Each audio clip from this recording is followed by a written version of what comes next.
Welcome to YOUCANIC. Today here in YOUCANIC we have a 2018 Kia Soul.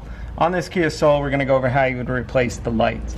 This over here was your turn signal light / parking light, and then we have our headlight at low beam, high beam. They are the same unit, as well as this is the side marker light. So to get to the headlight, you just need to twist this cap, quarter turned counterclockwise, and you can pull that out. And then we have the light in here. We're going to undo this electrical connector just by squeezing and pulling out. And then you'll be able to twist the holding bracket that holds the light element in. And this is the light removed.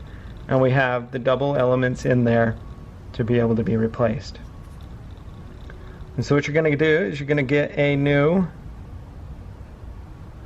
light, in which this one is an H13. So you would get a new H13 to replace it.